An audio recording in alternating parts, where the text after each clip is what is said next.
40 ലക്ഷം വിദ്യാർത്ഥികളുടെ ഭാവി തുലാസിലാക്കുകയും 14 വിദ്യാർത്ഥികളുടെ ജീവനെടുക്കുകയും ചെയ്ത ഗുരുതര അനാസ്ഥയെ നിസ്സാരവൽക്കരിച്ച ഭരണകൂടത്തിന്റെ പേരാണ് മോദി സർക്കാർ. മക്കൾക്ക് മെച്ചപ്പെട്ട വിദ്യാഭ്യാസം നൽകാൻ ഉള്ളതെല്ലാം വിറ്റുപെറുക്കിയ രക്ഷിതാക്കളെ ദുരിതത്തിന്റെ നിലയില്ലാ കയത്തിലേക്ക് തള്ളിയിട്ട ഭരണകൂടത്തിന്റെ പേരും മോദി സർക്കാർ എന്നു തന്നെയാണ്. തട്ടിപ്പുകാർക്ക് പണം കൊടുക്കാനില്ലാതെ പുറന്തള്ളപ്പെട്ടുപോയ വിദ്യാർത്ഥികളെ ആത്മഹത്യയിലേക്ക് തള്ളിവിട്ട ക്രൂരതയ്ക്ക് സമാനതകളില്ല.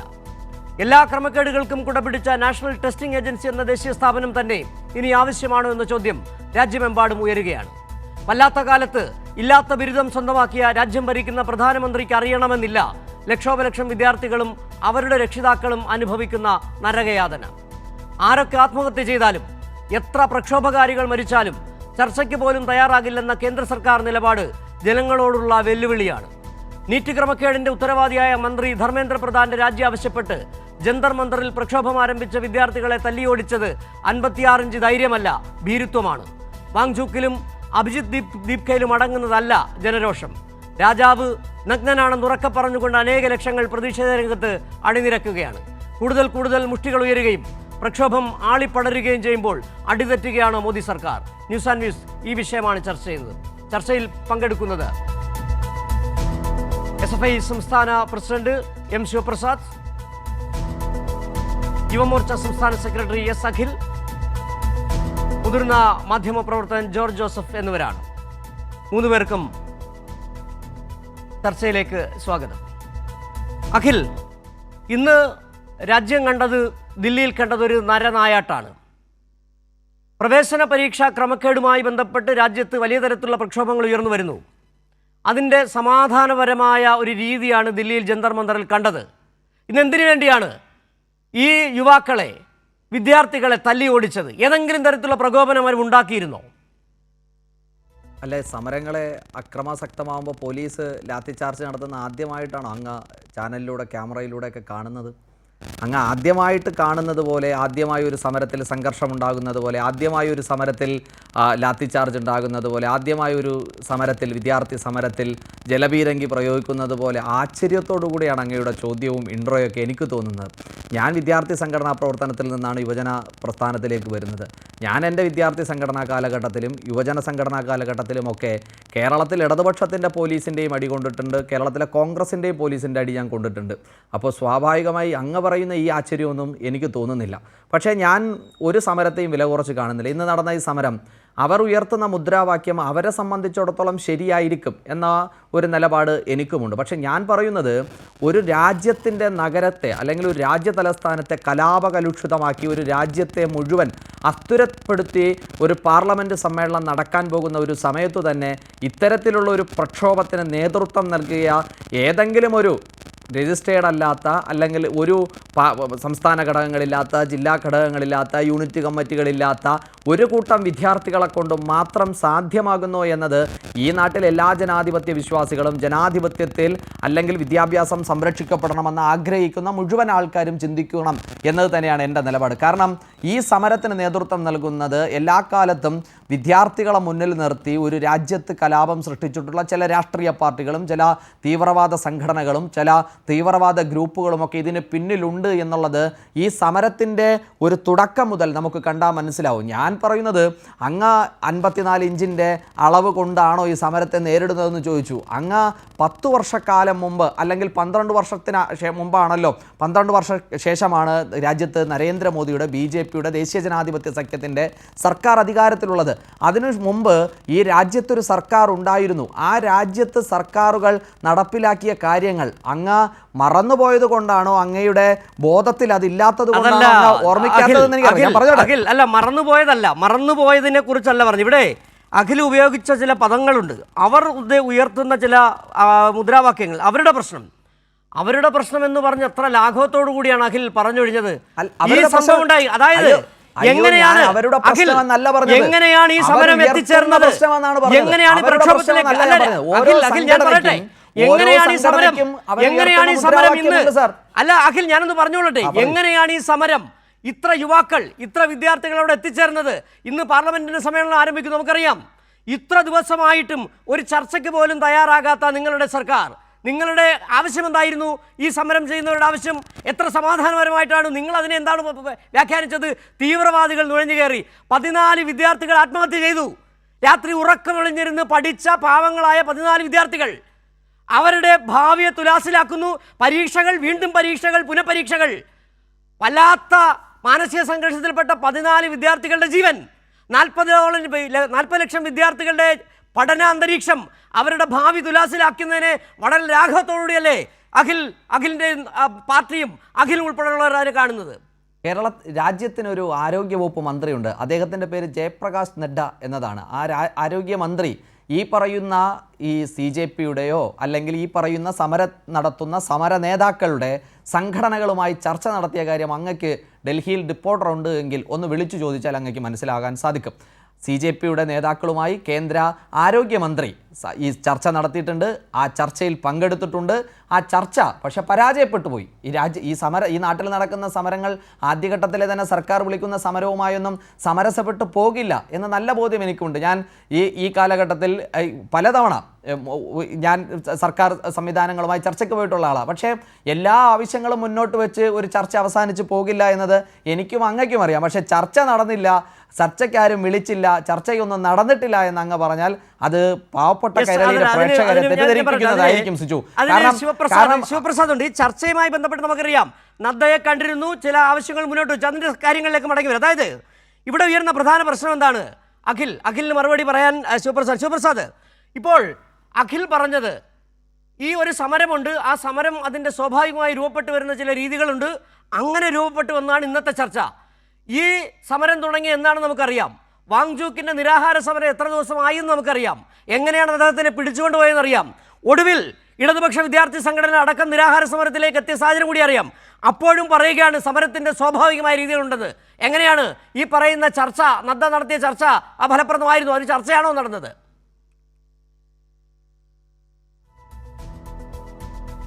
ചുരുങ്ങിയ വാക്കുകളിൽ അഖിൽ പറഞ്ഞതിൽ 2 ചോദ്യങ്ങളാണ് പ്രധാനമായി ഉയർത്താൻ അഖിൽ പരിശ്രമിച്ചത്. അതായത് ഒന്ന്, ആദ്യമായിട്ടാണോ സമരങ്ങൾ രാജ്യതലസ്ഥാനത്ത് ഉണ്ടാകുന്നത്? 2, ഈ സമരങ്ങൾക്ക് പിന്നിൽ എന്താണ്? സമരങ്ങൾ ആദ്യമായിട്ടാണോ എന്ന ചോദ്യത്തിന് വളരെ ലളിതമായി നമുക്ക് ഉത്തരം പറയാമല്ല. നിരവധിയായ സമരങ്ങൾ രാജ്യത്തെ തലസ്ഥാനത്തും രാജ്യത്തെ വിവിധ സംസ്ഥാനങ്ങളിലും നടക്കാറുണ്ട്. ആ സമരങ്ങളെല്ലാം പല രൂപത്തിലാണ്. CJPയും അതോടൊപ്പം തന്നെ ഇടതുപക്ഷ വിദ്യാർത്ഥി പ്രസ്ഥാനങ്ങളും ഏറ്റെടുത്തിരിക്കുന്ന ഈ സമരത്തിൻ്റെ പ്രത്യേകത എന്താ? 20 ദിവസമായി സോനം വാങ്ചുക് നിരാഹാരമനുഷ്ഠിക്കുന്നു. എന്തെങ്കിലും ഒരു അനിഷ്ട സംഭവം അവിടെ ജന്തർ-മന്ദിറിൽ രേഖപ്പെടുത്തിയതായി നമ്മുടെ ആരുടെയെങ്കിലും മുന്നിലുണ്ടോ? കേരളത്തിലെ മാധ്യമങ്ങളെക്കാൾ സവിശേഷമായി രാജ്യത്തെ പല മാധ്യമങ്ങളും അവിടെ കാത്തു നിന്നത് നിരാഹാരത്തിൻ്റെയോ അവിടുത്തെ വിദ്യാർത്ഥികൾ വിളിക്കുന്ന മുദ്രാവാക്യമോ ചിത്രീകരിക്കാനല്ലായിരുന്നല്ലോ. അവരെ ആരൊക്കെ കാണാൻ വരുന്നു, കാണാൻ വരുന്നവരുടെ ബന്ധുക്കൾ ആരെല്ലാമാണ്, ബന്ധുക്കളുടെ അയൽവാസികളാരെല്ലാമാണ്, അവർ പറയുന്നത് എന്തെല്ലാമാണ്, ആ പറയുന്നത് എന്തെങ്കിലും ദേശീയതമായ വിരുദ്ധമായ കാര്യങ്ങളുണ്ടോ, RSSനെ കുറ്റം പറയുന്നുണ്ടോ, നരേന്ദ്രമോദിയെ കുറ്റം പറയുന്നുണ്ടോ, ആരെല്ലാമാണ് അവർ സന്ദർശിക്കുന്നത്, വിളിക്കുന്നത് എന്നുൾപ്പെടെ കേരളത്തിലെ രാജ്യത്തെയും പ്രധാനപ്പെട്ട മാധ്യമങ്ങൾ സ്കൂട്ടറി നടത്തിയല്ലോ. ഈ 20 ദിവസത്തിനിടയ്ക്ക് ഏതെങ്കിലും അത്തരം സ്ക്രൂട്ടനൈസ്ഡായി രാജ്യദ്രോഹപരമായതോ രാജ്യത്തിന് നിരക്കാത്തതായതോ പൊതുവായ ഭരണഘടനയ്ക്കോ ഭരണഘടനാ സംവിധാനങ്ങൾക്കോ അംഗീകരിക്കാൻ പറ്റാത്തതായതോ ഒരു മുദ്രാവാക്യം അവിടെ മുഴങ്ങിക്കേട്ടില്ലല്ലോ, ഒരു അക്രമ സംഭവം ഉണ്ടായില്ലല്ലോ. പിന്നെ എന്തടിസ്ഥാനത്തിലാണ് 20ാമത്തെ ദിവസം നിരാഹാരം അനുഷ്ഠിച്ച ആ മനുഷ്യനെ രാവിലെ പെട്ടെന്നൊരു സുപ്രഭാതത്തിൽ കടത്തിക്കൊണ്ടുപോയത്? കോടതി പറഞ്ഞത് അദ്ദേഹത്തെ അറസ്റ്റ് ചെയ്ത് മാറ്റാനല്ലല്ലോ, അദ്ദേഹത്തെ പരിശോധിക്കണമെന്നാണല്ലോ. പരിശോധിക്കണമെന്ന് കോടതി പറഞ്ഞ അടുത്ത നിമിഷം വെള്ള പുതപ്പ് കൊണ്ടുവന്ന് അദ്ദേഹത്തെ അറസ്റ്റ് ചെയ്ത് മാറ്റുന്നത് ഫോണിൻ്റെ ക്യാമറയിൽ പോലും പതിയരുത് എന്ന പിടിവാശിയോടെയാണ് അവിടെ പോലീസ് ഉദ്യോഗസ്ഥർ ആക്ട് ചെയ്തത്. എന്നിട്ടോ അവിടെയും അവരുടെ പിടിവാശി അവസാനിച്ചോ? അവിടെയും പിടിവാശി അവസാനിക്കാതെ ഇന്ന് 20ാം തീയതി പാർലമെൻറ്റ് മാർച്ച് ഇന്നലെ പ്രഖ്യാപിച്ചതല്ലല്ലോ, ദിവസങ്ങൾക്ക് മുമ്പ് പ്രഖ്യാപിച്ചതല്ലേ, നിരാഹാര സമരത്തിൻ്റെ തുടർച്ചയിൽ പ്രഖ്യാപിച്ചതല്ലേ, സൻസദ് സദോ എന്ന പേരിൽ ആ മാർച്ച് സംഘടിപ്പിക്കാൻ പാർലമെൻറ്റ് മെമ്പറുകൾ ഉൾപ്പെടെ പങ്കെടുക്കുമെന്ന് തീരുമാനിച്ചതല്ലേ. ആ മാർച്ചിനെ എങ്ങനെയാണ് രാജ്യത്തെ പോലീസ് നേരിട്ടത്? ആരുടെ നിർദ്ദേശപ്രകാരമാണ്? രാജ്യം ഭരിക്കുന്നവരുടെ നിർദ്ദേശപ്രകാരമാണല്ലോ. എങ്ങനെയാണ് നേരിട്ടത്? യുദ്ധസമാനമായ സാഹചര്യം സൃഷ്ടിച്ചാണ് മാർച്ചിനെ നേരിട്ടത്. സാധാരണഗതിയിൽ പോലീസുകാരെ ഡിപ്ലോയ് ചെയ്യാറുണ്ട്. പോലീസുകാരെ ഡിപ്ലോയ് ചെയ്യുന്നതിനപ്പുറം ബാരിക്കേഡുകൾ സ്ഥാപിച്ച് വെൽഡ് ചെയ്ത് വെക്കുകയാണ്. ബാരിക്കേഡുകൾ വെൽഡ് ചെയ്തതിൻ്റെയും വിശ്വാസ്യത പോരാഞ്ഞിട്ട് ആയുധധാരികളായ പോലീസുകാരെ ഇറക്കുകയാണ്.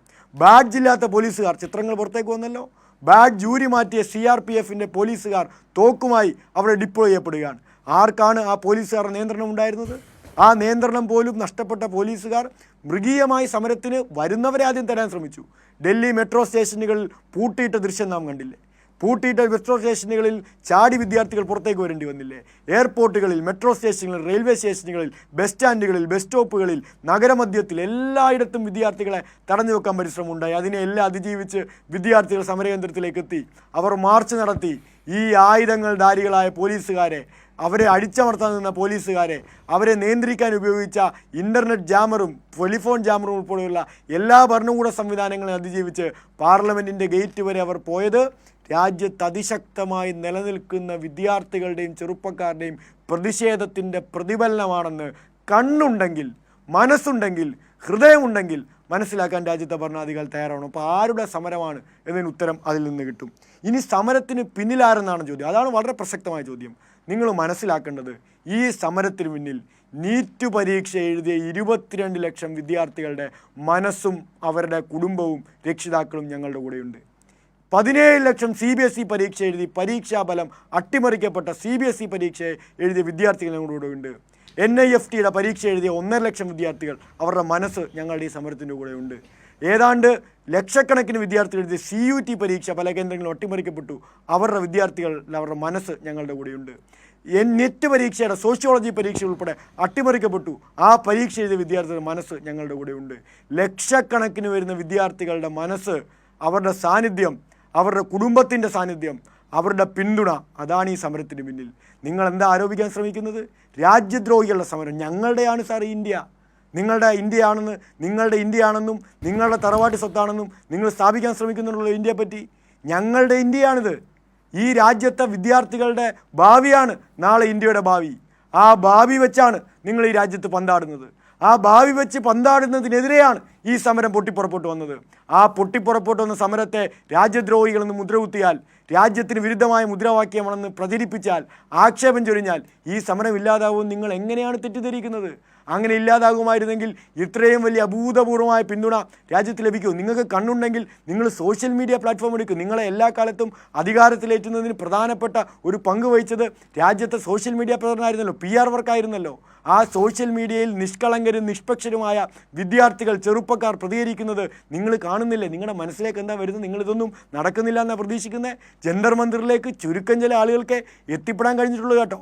നിങ്ങൾ രാജ്യത്തെ വിദ്യാർത്ഥികളുടെ പൊതുവായ പ്രതികരണം കണ്ടാൽ ലക്ഷോപലക്ഷം വിദ്യാർത്ഥികൾ ഈ സമരത്തിന് പിന്തുണ പ്രഖ്യാപിച്ച് അണിനിരക്കുകയാണ്. അവർ പല നിലയിലാണ് അണിനിരക്കുന്നത്. സോഷ്യൽ മീഡിയ പ്ലാറ്റ്ഫോമുകളിൽ, അവരുടെ വിദ്യാഭ്യാസ സ്ഥാപനങ്ങളിൽ, അവരുടെ പ്രദേശങ്ങളിൽ പ്രതികരിക്കുകയാണ്. ഇതെല്ലാം കണ്ണടച്ചിരുട്ടാക്കി ഈ സമരത്തിന് പിന്നിൽ വേറെ ആരോ ആണെന്ന് സ്ഥാപിച്ചാൽ അത് നിലനിൽക്കാൻ പോകുന്നത്. ഞങ്ങളുടെ ഈ സമരത്തിന് പിന്നിൽ CJPയും SFIയും ഇടതുപക്ഷ വിദ്യാർത്ഥി പ്രസ്ഥാനങ്ങളും എല്ലാം ചേർന്ന് ഉയർത്തുന്ന ഈ സമരം രാജ്യത്തെ ഗവൺമെൻറ്റിൻ്റെ വിദ്യാർത്ഥി വിരുദ്ധ, ജനവിരുദ്ധ, ജനാധിപത്യ വിരുദ്ധ നയങ്ങൾക്കെതിരായിട്ടാണ്.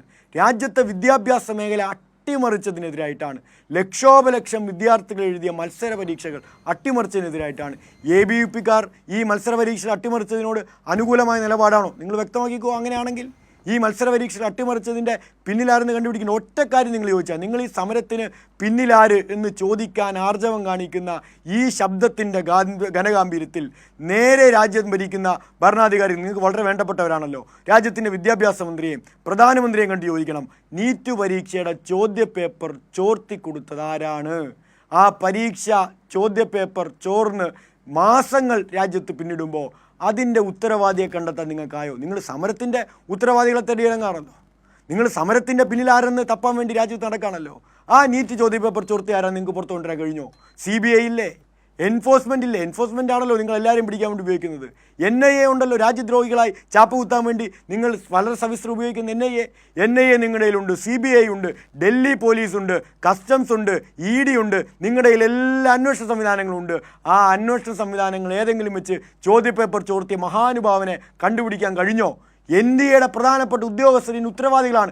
അവരെ ഒന്ന് സ്ഥലം മാറ്റിയതല്ലാതെ ഈ കാണിച്ചത് മര്യാദകേടാണെന്ന് വിളിച്ചൊന്ന് ശാസിക്കാൻ രാജ്യത്തിൻ്റെ ഭരണാധികാരികൾ തയ്യാറായി. പിന്നെ ആർക്കു വേണ്ടിയാണ് നിങ്ങൾ ഭരിക്കുന്നത്? അവിടെയാണ് പ്രശ്നം. നിങ്ങൾ ആർക്കു വേണ്ടിയാണ് ഭരിക്കുന്നത്? നിങ്ങൾ ആർക്കു വേണ്ടിയാണ് രാജ്യത്തിൻ്റെ ഭരണം മുന്നോട്ട് കൊണ്ടുപോകുന്നത്?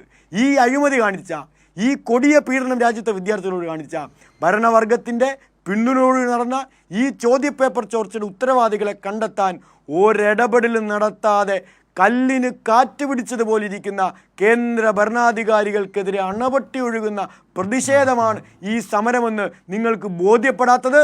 നിങ്ങൾ കണ്ണടച്ച് ഇരുട്ടാക്കാൻ പരിശ്രമിക്കുന്നുണ്ട്. അങ്ങനെ കണ്ണടച്ച് ഇരുട്ടാക്കിയാൽ രാജ്യം മുഴുവൻ ഇരുട്ടാവുമെന്ന് ദേവി ചെയ്ത് നിങ്ങൾ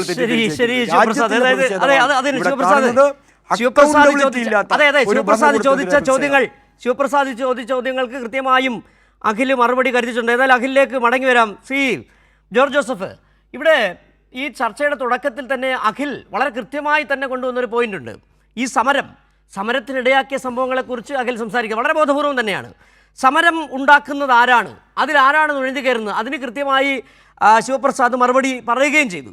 പക്ഷേ ഇവിടെ ഉയർന്നു വരുന്ന പ്രശ്നം എന്താണ് ഇന്നത്തെ ഒരു പ്രത്യേക സാഹചര്യം? ഇന്ന് നമുക്കറിയാം പാർലമെൻറ്റിൻ്റെ സമ്മേളനം തുടങ്ങുന്നു. ഈ സമരത്തിലേക്ക് കൂടുതൽ യുവാക്കൾ എത്തിച്ചേരുന്നു. മാത്രമല്ല ഒരുപക്ഷെ എനിക്ക് തോന്നുന്നു മോദി സർക്കാരിന് കൃത്യമായി ബോധ്യപ്പെട്ടിട്ടുണ്ട്. നേരത്തെ ശിവപ്രസാദ് ചൂണ്ടിക്കാട്ടി ഈ സോഷ്യൽ മീഡിയയിലൂടെ ജൻസിയിലൂടെയും അധികാരത്തിലേറിയ ഒരു സർക്കാർ രണ്ടാം ഘട്ടത്തിലും മൂന്നാം ഘട്ടത്തിലും. മാത്രമല്ല ഒരു മിഡിൽ ക്ലാസിൻ്റെ വലിയൊരു പിന്തുണ സ്വാഭാവികമായും മോദി സർക്കാരിന് BJPക്ക് ഉണ്ടായിരുന്നു. ആ കാൽച്ചുവട്ടിലെ മണ്ണ് അത് കൃത്യമായി ചോർന്നു തുടങ്ങിയിട്ടുണ്ട്. നമുക്കറിയാം ഈ ദേശീയ പരീക്ഷകളിലൊക്കെ പങ്കെടുക്കുന്ന വിദ്യാർത്ഥികൾ, ആ രക്ഷിതാക്കൾ, അവരുടെ പശ്ചാത്തലമൊക്കെ നമുക്ക് അറിയാവുന്നതും തന്നെയാണ്. അത്തരത്തിലൊരു ചോർച്ച കൃത്യമായി ബോധ്യപ്പെടുന്നു. ഈ സമരം ഒരു തരത്തിലും പിടിച്ചെടുക്കാൻ, അതായത് ഈ സമരത്തെ അടിച്ചൊതുക്കാൻ കഴിയില്ല, ഈ സമരം കൈവിട്ടു പോകുന്നു എന്ന ബോധ്യത്തിൻ്റെ അടിസ്ഥാനത്തിൽ തന്നെയാണ് അടിച്ചൊതുക്കുകയല്ലാതെ മറ്റു മാർഗ്ഗമില്ല എന്ന നിലപാടിലേക്ക് എത്തിച്ചേരുകയും ചെയ്ത്. താങ്കൾ എങ്ങനെ വിലയിരുത്തുന്നു ഈ അഖിലിൻ്റെ ആ വാദം, ആ തീവ്രവാദം നുഴഞ്ഞുകയറ്റവും ഒപ്പം തന്നെ ആ കാൽച്ചുവട്ടിലെ മണ്ണ് ഒലിച്ചു പോകുന്നതിനെക്കുറിച്ചും?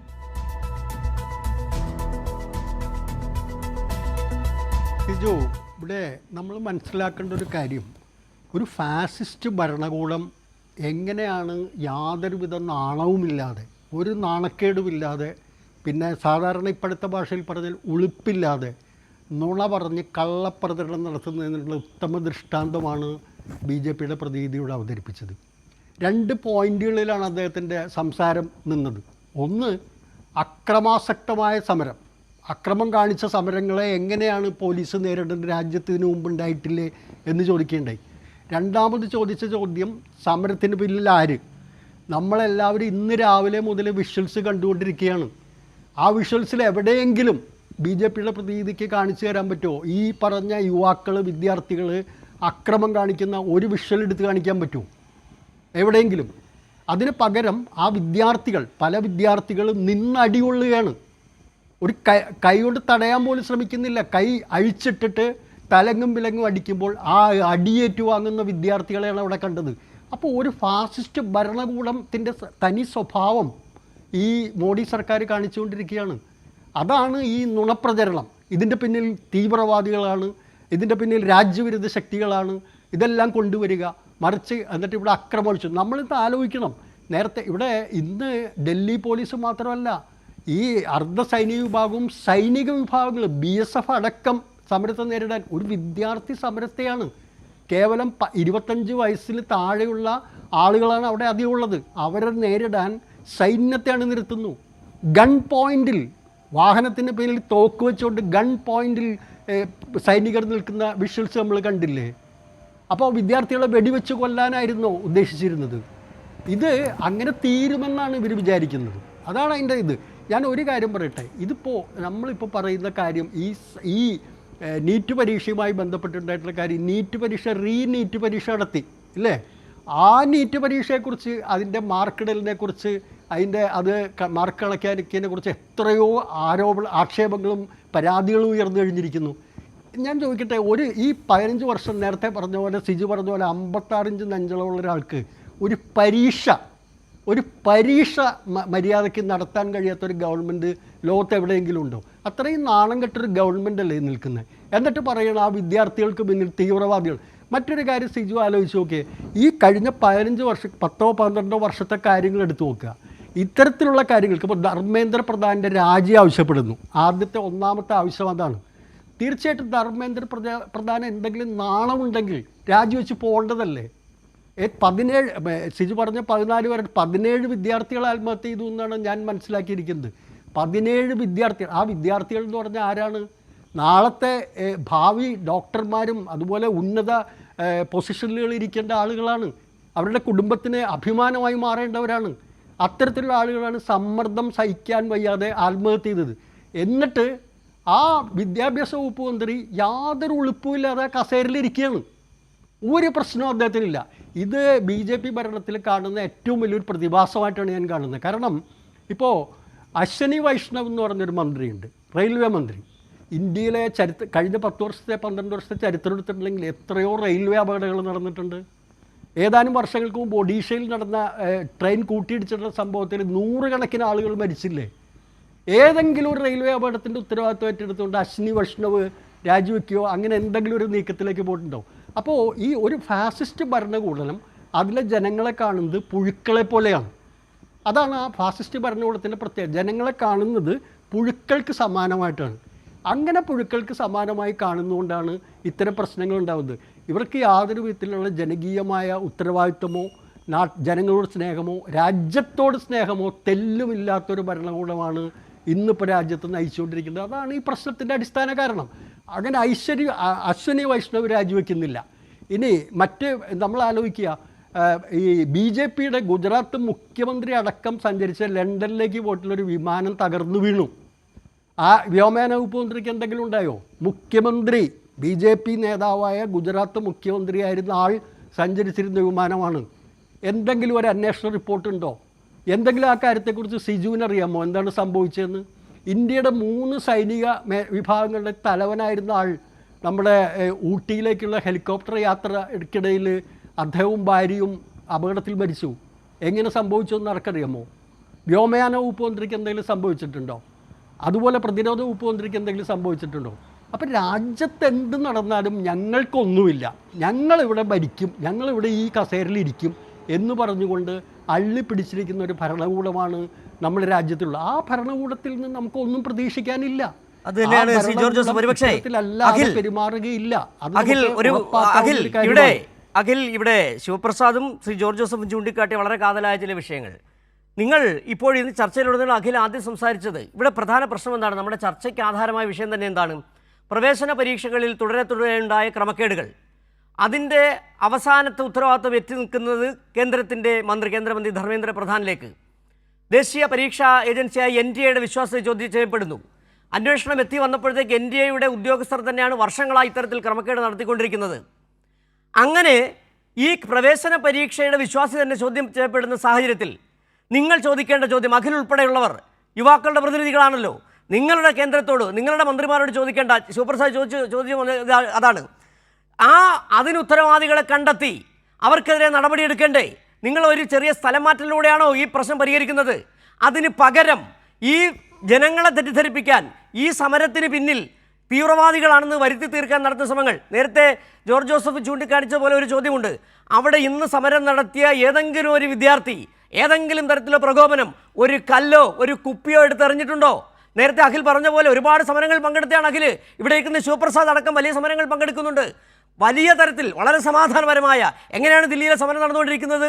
ഏറ്റവും ഗാന്ധിയൻ സമരമാർഗം എന്ന് പറയുന്ന നിരാഹാര സമരമല്ലേ കഴിഞ്ഞ 20 ദിവസമായിട്ട് വാങ്ചൂക്ക് നടത്തിക്കൊണ്ടിരിക്കുന്നത്? അങ്ങനെ സമാധാനപരമായ ഒരു സമരം, അതിൻ്റെ സമാധാനപരമായ മറ്റൊരവസ്ഥയിലേക്ക് കടക്കുമ്പോഴാണ് നിങ്ങൾ വരുത്തി തീർക്കുന്നത് അവിടെ തീവ്രവാദികൾ നുഴഞ്ഞു കയറി എന്നുള്ളത്. നിങ്ങൾ ഒരൊറ്റ ചോദ്യം ചോദിക്കൂ, ഈ പ്രവേശന പരീക്ഷ ക്രമക്കേട് പ്രശ്നമല്ലേ? അത് പരിഹരിക്കപ്പെടേണ്ടതല്ലേ?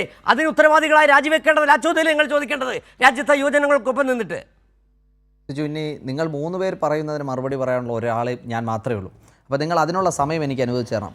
ഒന്ന്, നിങ്ങൾ 3 പേരും ചോദിക്കുന്നത് നീറ്റ് പരീക്ഷയുടെ ക്രമക്കേടിലുമായി ബന്ധപ്പെട്ട് ആ ഉദ്യോഗസ്ഥർക്കെതിരെ നടപടി എടുക്കണ്ടേ എന്നതാണ് ശിവപ്രസാദ് അടക്കമുള്ളവർ ചോദിക്കുന്നത്. ഞാൻ ചോദിക്കുന്നത്, ഈ നാട്ടിൽ PSC അടക്കമുള്ള ക്രമക്കേടുകൾ നടന്നപ്പോൾ അതിലെ ഉദ്യോഗസ്ഥർക്കും ഇവരുടെ DYFIയുടെ ചില ബോർഡ് മെമ്പർമാർക്കെതിരെയും നടപടി സ്വീകരിച്ചിട്ടുണ്ടോ? എൻ്റെ ഒന്നാമത്തെ ചോദ്യം. 2, ബഹുമാന്യനായിട്ടുള്ള മാധ്യമപ്രവർത്തകൻ്റെ ചട്ടയണിഞ്ഞിരിക്കുന്ന മനുഷ്യനോട് എൻ്റെ ചോദ്യം, മന്ത്രിമാർ രാജിവെക്കുന്നില്ല എന്നതാണ് ചോദ്യം. ഇവിടെ നിപ്പ വന്ന ആൾക്കാർ മരിച്ചു, കോവിഡ് വന്ന ആൾക്കാർ മരിച്ചു, ഇവിടെ പ്രളയമുണ്ടാക്കിയ ആൾക്കാരെ കൊന്നു, ഇവിടെ ഒരുപാട് അപകടങ്ങൾ ഉണ്ടാക്കി കഴിഞ്ഞ 10 വർഷക്കാലം ഈ നാടിനെ മുടിച്ച ഒരാൾ. ഏതെങ്കിലും ഒരു വകുപ്പ് മന്ത്രി രാജിവെച്ചോ? ഏതെങ്കിലും വകുപ്പ് മന്ത്രിയെ കൊണ്ട് രാജിവെക്കാൻ ആ വകുപ്പുകൾക്ക് നേതൃത്വം നൽകിയ ആ മഹാൻ രാജിവെച്ചോ? ചുമ്മാ അങ്ങ് പറയാണ്. എല്ലാത്തിൻ്റെ ഉത്തരവാദിത്വം ഏറ്റെടുത്ത് മന്ത്രിമാർ രാജിവെക്കണമെന്ന് പറഞ്ഞാൽ ആദ്യം നിങ്ങളുടെയൊക്കെ രാഷ്ട്രീയ പാർട്ടിയുടെ ഞാൻ പറയട്ടെ, സാറ് ചുമ്മാ അയാൾ രാജിവെച്ചോ, ഇയാൾ രാജിവെച്ചോ, അവിടെ വിമാന അപകടം ഉണ്ടായി, ഇവിടെ ട്രെയിൻ അപകടം ഉണ്ടായെന്ന് പറഞ്ഞ് ഞാൻ പറഞ്ഞില്ലല്ലോ. ഞാൻ പറയുന്നുണ്ട്, നിങ്ങൾ ഈ രാജ്യത്തെ ആരോഗ്യ മേഖലയെ തകർത്ത് തരിപ്പണമാക്കി, കേരളത്തിൻ്റെ ആരോഗ്യ മേഖലയെ തകർത്ത് തരിപ്പണമാക്കി 3 ആരോഗ്യമന്ത്രിമാർ കഴിഞ്ഞ കാലങ്ങളിൽ ഇവിടെ ഉണ്ടായിരുന്നു. 2 ആരോഗ്യമന്ത്രിമാർ തുടർച്ചയായി ഉണ്ടായിരുന്നു. നിപ്പയും കോവിഡും ഒക്കെയാക്കി ഈ നാട്ടിലെ ജനങ്ങളെ ദ്രോഹിച്ച ആരോഗ്യമന്ത്രിമാരുണ്ടായിരുന്നു. എന്തേ രാജിവെച്ചായിരുന്നോ? രാജിവെച്ചില്ലല്ലോ. ഈ നാട്ടിൽ മനുഷ്യനിർമ്മിതമായ പ്രളയമാണ് ഉണ്ടാക്കിയെന്ന് നിങ്ങളുടെ തന്നെ ഘടകകക്ഷി സമ്മതിച്ചു പറഞ്ഞ മുഖ്യമന്ത്രി എന്തേ ആ വിഷയങ്ങളിൽ രാജിവെച്ചിരുന്നോ? അങ്ങനെയൊന്നും ഒരു ജനാധിപത്യ രാജ്യത്ത് രാജി എന്നൊക്കെ പറയുന്നത് അങ്ങനെ വെക്കുന്നതാണ് എന്നുണ്ടെങ്കിൽ ഇന്ന് സത്യപ്രതിജ്ഞ ചെയ്ത് നാളെ രാജിവെക്കാനേ സമയം ഉണ്ടാവൂ സാർ. നിങ്ങളതൊന്ന് മനസ്സിലാക്കുക. പിന്നെ സിജു പറഞ്ഞൊരു കാര്യം ഞാൻ ആദ്യഘട്ടം മുതലേ തന്നെ പറഞ്ഞു, സമരങ്ങളെയൊന്നും BJPയോ യുവമോർച്ചയോ അല്ലെങ്കിൽ ഞങ്ങളാരും ആ സമരങ്ങളെ മോശമാണ് എന്ന അർത്ഥത്തിലല്ല ഞാൻ പറഞ്ഞത്. നിങ്ങളതിനെ വ്യാഖ്യാനിച്ചെടുത്തതാണ്. ഞാൻ പറയുന്നത് ഈ സമരം നടത്തുന്ന CJPയുടെ പുറകിൽ പോയി നിൽക്കാനാണോ ഇന്ത്യ മഹാരാജ്യത്തെ SFI എന്ന് പറയുന്ന സംഘടന നിൽക്കേണ്ടത്? ഈ പറയുന്ന സമരം നടത്തുന്ന സംഘടനയുടെ പുറകിലാണോ ASF പോയി നിൽക്കേണ്ടത്? ഐസ പോലുള്ള സംഘടനകൾ പോയി നിൽക്കേണ്ടത്? NSU പോയി നിൽക്കേണ്ടത്? ഈ രാജ്യത്തെ 7ഓളം പ്രതിപക്ഷ സംഘടനകൾ ഈ സമരത്തിൻ്റെ ഭാഗമായി പോയി. CPMൻ്റെ 2-3 കേന്ദ്ര കമ്മിറ്റി അംഗങ്ങൾ അവിടെ സമരത്തിന് ഐക്യദാർഢ്യവുമായി പോയി. അവർ മുന്നോട്ട് വെക്കുന്നത് ഒരേ ഒരു ആശയമാണ്, അത് ധർമ്മേന്ദ്ര പ്രധാൻ രാജിവെക്കണം, പ്രധാനമന്ത്രി രാജിവെക്കണം എന്നതൊക്കെയാണ് അവർ ആവശ്യമായി ഉന്നയിക്കുന്നത്. ഞാൻ ചോദിക്കുന്നത്, അങ്ങനെയാണ് എന്നുണ്ടെങ്കിൽ SFIക്ക് ഒരു അഖിലേന്ത്യാ കമ്മിറ്റി ഉണ്ടെങ്കിൽ, ആ അഖിലേന്ത്യാ കമ്മിറ്റിക്ക് ഒരു പ്രസിഡന്റോ സെക്രട്ടറിയോ ഉണ്ടെങ്കിൽ എന്തേ SFIയുടെ നേതൃത്വത്തിൽ സമരം നടക്കാത്ത? ഇവിടെ രാജ്ഭവനിലേക്ക് മാത്രം ശിവപ്രസാദും സഞ്ജീവും ഒക്കെ സമരം നടത്തി ഞാൻ കണ്ടിരുന്നു. അപ്പോൾ എന്തേ അഖിലേന്ത്യാ തലത്തിൽ ഈ സമരം ഉന്നയിച്ചുകൊണ്ട് SFI സമരം നടത്താത്തത്? അപ്പോൾ അങ്ങനെ നടത്താൻ കൽപ്പില്ലെങ്കിൽ ആരെങ്കിലും നടത്തുന്ന വഴി കിടക്കുന്ന തേങ്ങ എടുത്ത് ഗണപതിക്ക് അടിച്ചിട്ട് ഇൻകുലാബ് സിന്ദാബ വിളിക്കുന്നത് അത് വളരെ മോശം പരിപാടിയാണ്. ഞങ്ങൾക്ക് ഒരു സമരം നടത്താൻ ആർജവം ഉണ്ടെങ്കിൽ ആ സമരത്തിന് മുദ്രാവാക്യം വിളിക്കണം, ആ സമരത്തിന് ഒരു നേതൃത്വം നൽകണം. അല്ലാതെ ആരെങ്കിലും നടത്തുന്ന സമരത്തിന് കൂട്ടത്തിൽ പോയി ഇൻകുലാബ് വിളിക്കുകയല്ല വേണ്ടത്. അത് ഞാനൊരു സമരത്തെയും കളിയാക്കുകയോ ആരെങ്കിലും സമരത്തിൻ്റെ ഭാഗമാവുകയോ ചെയ്താൽ അതിനെ ഒന്നും കളിയാക്കിയല്ല ഞാൻ പറയുന്നത്. പിന്നെ ഈ സിജുവിനോട് എന്നോട് പറയാനുള്ളത്, ഇവിടെ സമാധാനപരമായാണ് സമരം നടന്നതെന്ന്, നിരാഹാര സമരവും എല്ലാം ഡൽഹിയിൽ നടക്കുന്നതെന്ന് പറഞ്ഞു. 2011 അണ്ണാ ഹസാരെ നിരാഹാര സമരം നടന്നു. അന്ന് UPA സർക്കാരാണ് കേന്ദ്രം ഭരിക്കുന്നത്. എങ്ങനെയാണ് അണ്ണാ ഹസാരയുടെ സമരത്തെ CPM പിന്തുണ നൽകിയ UPA സർക്കാർ നേരിട്ടത്? വളരെ സമാധാനപരമായിട്ടാണോ? ആ സമാധാനപരമായിട്ടാണോ സമരത്തെ നേരിട്ടത് CPMഉം കോൺഗ്രസും എല്ലാം? അതിനുശേഷം 2012 നിർഭയ കൂട്ടക്കൊലയ്ക്ക് ശേഷം അവിടെ വലിയ വിദ്യാർത്ഥി പ്രക്ഷോഭം ഉണ്ടാകുന്നു. അന്നെങ്ങനെയാണ് കോൺഗ്രസും UPA സർക്കാരും ഈ CPMഉം ഒക്കെ ആ സമരത്തെ നേരിട്ടതും അതിനെ നേരിടാൻ ശ്രമം നടത്തിയതുമൊക്കെ? അതിനുശേഷം ജൂണിൽ 2011 തന്നെ ഈ കള്ളപ്പണത്തിനെതിരെ ഈ ബാബ രാംദേവ് രാംലീല മൈതാനത്ത് സമരം നടത്തുന്നുണ്ട്. ആ സമരത്തെ എങ്ങനെയാണ് നേരിട്ടത്? അതുകൊണ്ട് നിങ്ങൾ ഭരിച്ചിരുന്ന കാലത്തൊക്കെ ഭയങ്കര സമാധാനപരമായി വരുന്ന മുഴുവൻ സമര അനുകൂലികളെയും സമര പ്രക്ഷോഭക്കാരെയും എല്ലാം നിങ്ങൾ വരൂ, പാർലമെൻറ്റിൽ അകത്തേക്ക് വരൂ, സമരം നടത്തൂ, നിങ്ങളെ മുദ്രാവാക്യങ്ങൾ വിളിക്കൂ എന്ന് പറഞ്ഞാണ് ആ സമരങ്ങളെ നേരിട്ടത് എങ്കിൽ അങ്ങനെ ഒരു നേരിട്ട അനുഭവം എൻ്റെ അറിവിലില്ല. കഴിഞ്ഞ 10 വർഷക്കാലം വളരെ മോശമായാണ് കേരളത്തിലെ പോലീസും കേരളത്തിലെ ഭരണകൂടവുമെല്ലാം കേരളത്തിലെ വിദ്യാർത്ഥി യുവജന സമരങ്ങളെല്ലാം നേരിട്ടത്. ആ സമരങ്ങൾ നേരിട്ട ഒരു ഭരണകൂടം കേന്ദ്രത്തിലും ആ തരത്തിൽ തന്നെയായിരുന്നു UPAയുടെ ഭരണകാലത്ത് നടത്തിയിരുന്നത്. അതുകൊണ്ട് നിങ്ങൾ സമരങ്ങളെയെല്ലാം, ഞാൻ വില കുറച്ച് ഒരു സമരത്തെയും കാണുന്നില്ല. ഞാൻ വീണ്ടും എൻ്റെ ചോദ്യം, ഞാൻ തീവ്രവാദ സംഘടനകളുടെ പ്രാതിനിധ്യമുള്ള സംഘടനകൾ അതിൻ്റെ ഭാഗവാക്കായി എന്ന് പറഞ്ഞതിൽ ഞാൻ ഉറച്ചു നിൽക്കുന്നു. കാരണം ഒരു സംഘടനയുടെ സമരത്തെ ഇങ്ങനെ ഹൈജാക്ക് ചെയ്തു പോകാൻ ഏകദേശം 8 വിദ്യാർത്ഥി സംഘടനകളാണ് ഈ സമരത്തിൻ്റെ ഭാഗവാക്കായി മുദ്രാവാക്യം വിളിക്കാൻ അവിടേക്ക് എത്തിയത്. ഏകദേശം രാഷ്ട്രീയ പാർട്ടികൾ AIPയുടെ 12 നേതാക്കളെ സമരപ്പന്തലിലേക്ക് എത്തി. SP സമാജ്വാദി പാർട്ടി എത്തി, കോൺഗ്രസ് എത്തി, തൃണമൂൽ കോൺഗ്രസ് എത്തി, CPM എത്തി, CPI എത്തി, ശരത് പവാർ വിഭാഗം എത്തി, അതുപോലെ തന്നെ ആസാദ് സമാജ്വാദി പാർട്ടി എത്തി. ഇങ്ങനെയുള്ള രാഷ്ട്രീയ പാർട്ടികളെല്ലാം ഈ പോവുകയാണ് CJPക്ക് പുറകെ. അവർ ഇന്ത്യ സഖ്യമാണ് എന്ന് മറന്ന് പുതിയൊരു സഖ്യം ഉണ്ടാക്കാൻ പോയിരിക്കുകയാണ്. എന്തൊക്കെ നിങ്ങൾ ഇങ്ങനെ നാണം കെട്ട് പ്രവർത്തനം നടത്തിയാലും അഖിൽ ഇപ്പൊ കുറച്ച് രാഷ്ട്രീയ പാർട്ടികളുടെ പേര് പറഞ്ഞല്ലോ. പറഞ്ഞു വരികയാണെങ്കിൽ ഈ പറഞ്ഞ പാർട്ടികളൊക്കെ ഈ തീവ്രവാദ പ്രസ്ഥാനങ്ങളാണെന്നാണ്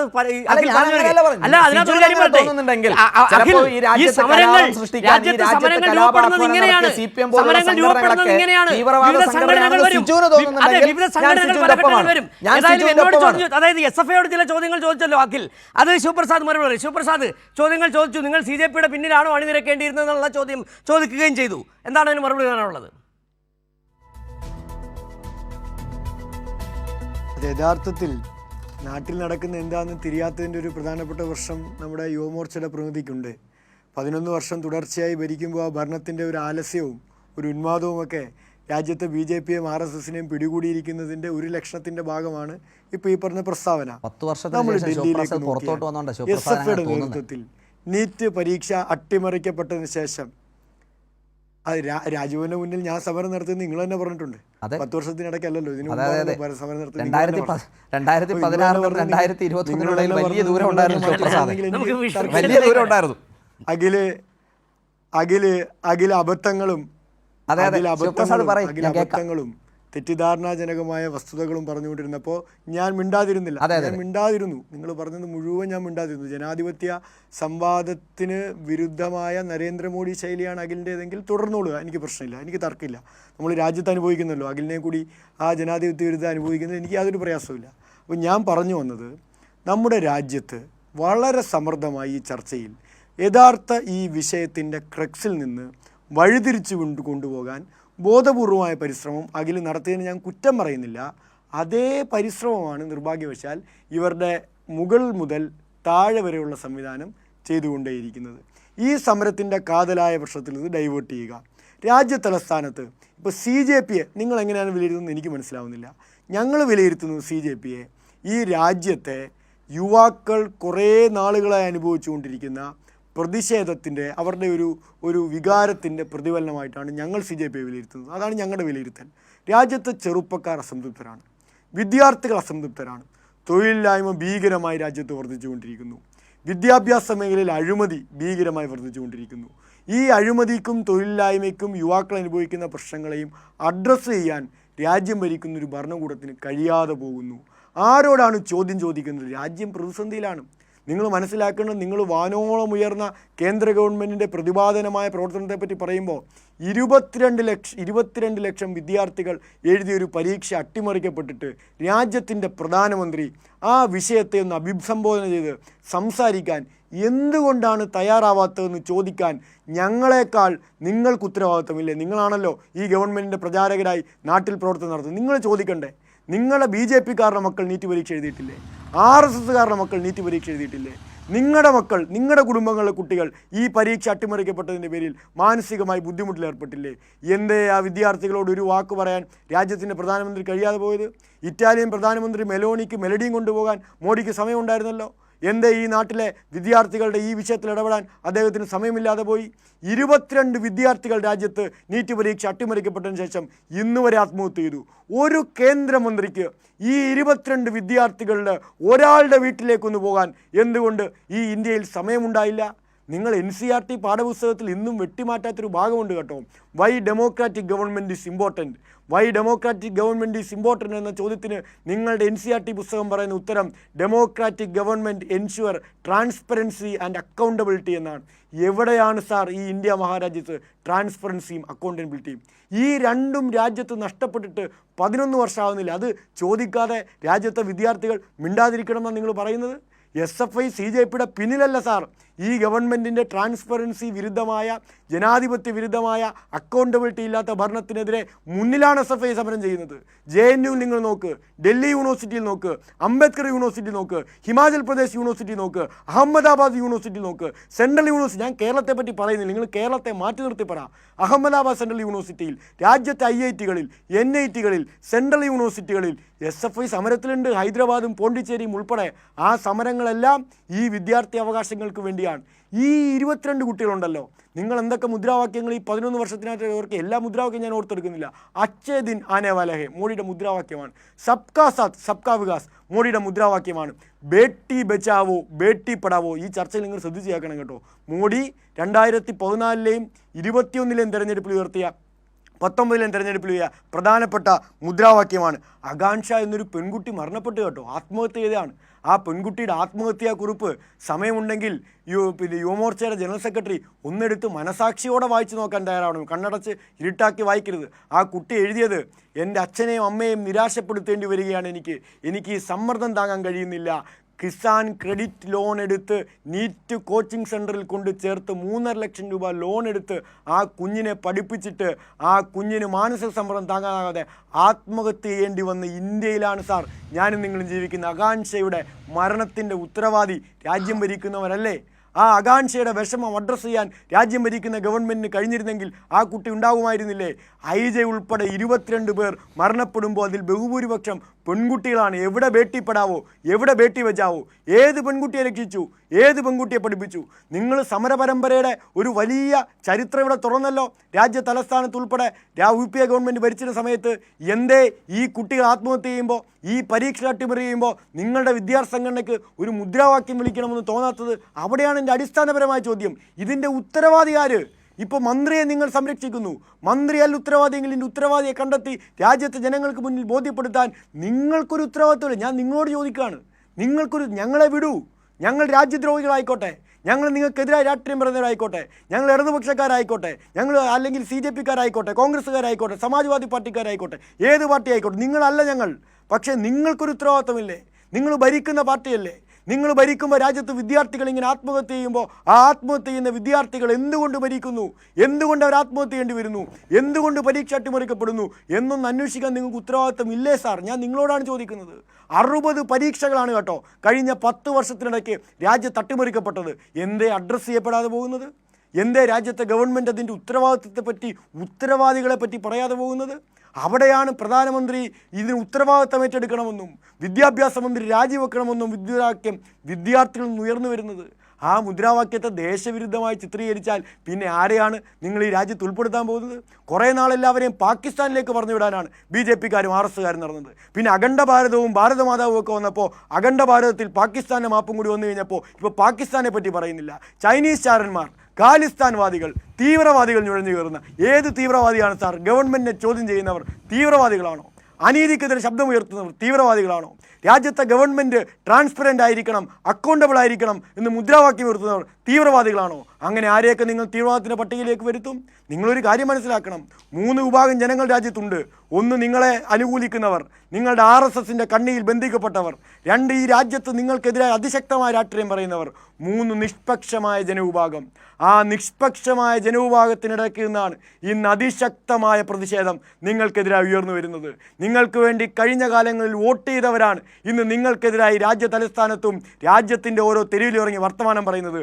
അതിൻ്റെ ജാള്യതയിലാണ്, അതിൻ്റെ വിരളിയിലാണ് നിങ്ങൾ ഈ പറയുന്ന നിങ്ങളുടെ വിസ്ഫോടനാത്മകമായ സമരത്തെ നേരിടുന്ന പുതിയ തന്ത്രം പുറത്തു വന്നതെന്നൊക്കെ നല്ല രാഷ്ട്രീയ ബോധം ഞങ്ങൾക്കുണ്ട്. നിങ്ങൾ വിറങ്ങലിച്ചതിൻ്റെ കാരണം ഞങ്ങളെ കൂടാതെ ഞങ്ങളുടെ കൂടെ രാജ്യത്തെ നിഷ്പക്ഷരായ വലിയൊരു ജനവിഭാഗം കൂടി ഈ സമരത്തിന് പിന്തുണ പ്രഖ്യാപിച്ച് അണിനിരക്കുന്നു എന്നതാണ് നിങ്ങളെ ഭയപ്പെടുത്തുന്ന കാര്യം.